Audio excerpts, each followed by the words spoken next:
Hello there, I'm going to show you how to make this basket tray. I am going to show you what it looks like with the pattern on the outside and plain on the inside, and the pattern on the inside and plain on the outside. In my humble opinion, I think you're better off having a plain fabric on the outside because we've got wording here, and you can't really see the wording when it's on a pattern fabric. So I highly recommend that you go with the pattern on the inside if you're going to do one, and having it plain on the outside so you can actually read what it says here. Let me know in them comments down below which one is your favorite. Don't forget to subscribe to my channel where you will find over 500 sewing and quilting videos. Let's see what we need in order to make these fabric trays. This here is my Cricut homepage, and this is how you'll be able to find me. This is my name, Cassie Cotmell. This is the project here, sewing a fabric basket or sewing a fabric tray, up to you what you want to call this. And then I'm going to press make it. Then it'll bring up all the pieces that we want to cut. Make sure my maker's on. It is. Always make sure that your Cricut maker is on, otherwise it will not load up to this next screen. So it is. And here we go. So you want to cut this piece out, and you don't need to mirror, it's fine. You're going to press continue. This is fabric. It's thinking and it's thinking.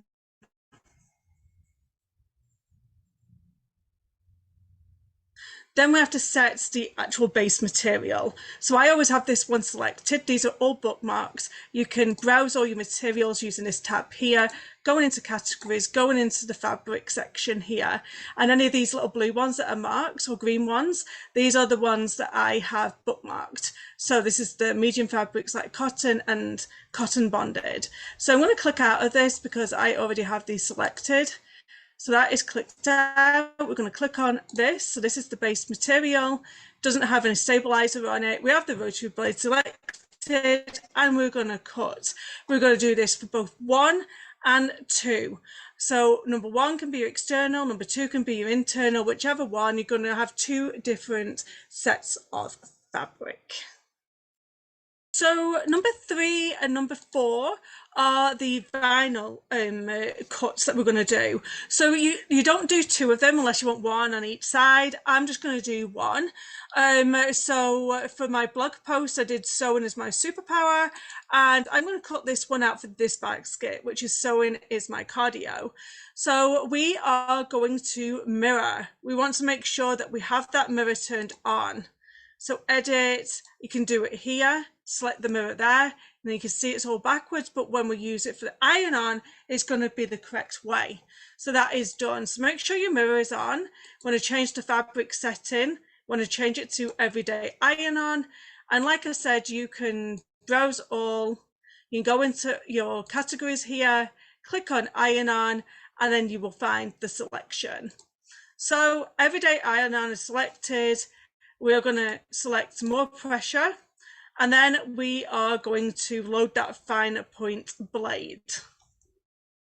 So now we have all of our pieces together. I'm going to make this my internal section. This is my external section.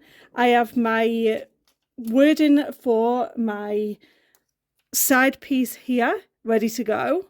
I also have these bits here, which are 1.5 by 3.5. I also have a piece of foam, which you use for bag making.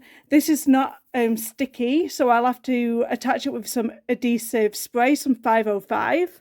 And I'm going to have these 2 pieces wedged between my foam. And also we have this binding strip, which is 1.5 inches. And I right now have it all the way across to 36 inches. I'm not going to be using this. I think I'm going to be using about 27 inches of this binding. So let's get started. You can have these 2 sections wedged in together. So you got the foam on the inside, and then the 2 fabric pieces are going to be right sides out. So both the backs are going to be facing the foam.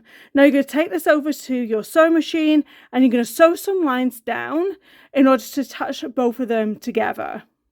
So the white section here is going to be my external, and I'm going to be adhering this to the external of my fabric tray.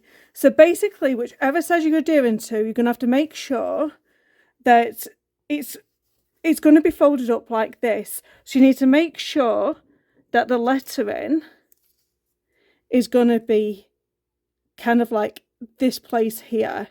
Now, you don't want to be too far to the top because we're going to be pressing a binding to that. So you want it to be a little bit lower, but not too low that you're not going to actually see it because of the bottom of the basket.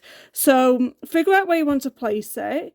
You can centralize the text just by folding it in half and just placing a wonder clip right there. And you can also do that with the lettering. You could fold that in half and just create a crease on the vinyl.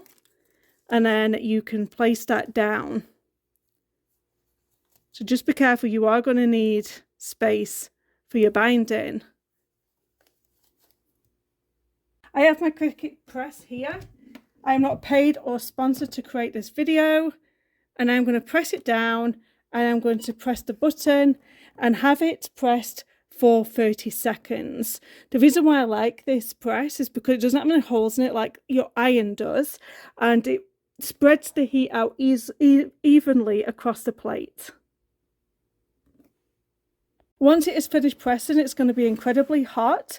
You need to let it cool down before you can take the wording, the clear plastic adhesive off, leaving just the vinyl stuck down to your fabric. So like I said, this is now my external. So I am going to pull the corners in like so, and I'm going to sew all of these corners into place. I really hate raw edges, so this is what we're going to do to hide them. So you're going to take one of your binding strips, you're going to make sure there's a nice big overhang on either side. You're going to sew this into place 1/4 inch.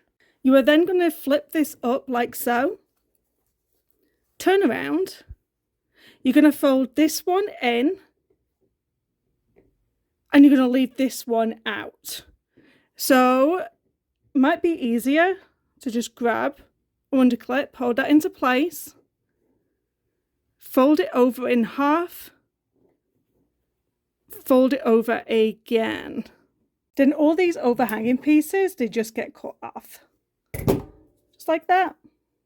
All we have to do is bind the top. You're going to fold over that raw edge and then you're going to attach it to the external section of your pouch.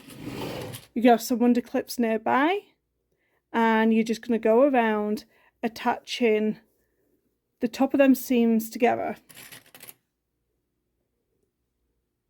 Once you meet up to that other side, you're going to cut off at least 1.5 inches. Be generous. And then you're going to fold this one over as well, like so, and then clip. Take this over to the sewing machine and stitch 1/4 inch all the way around. Once that is sewn into place, you're going to flip up your binding exactly like we did before. There's no difference. Probably turn it the other way out. It's going to be easier. And flip that binding up.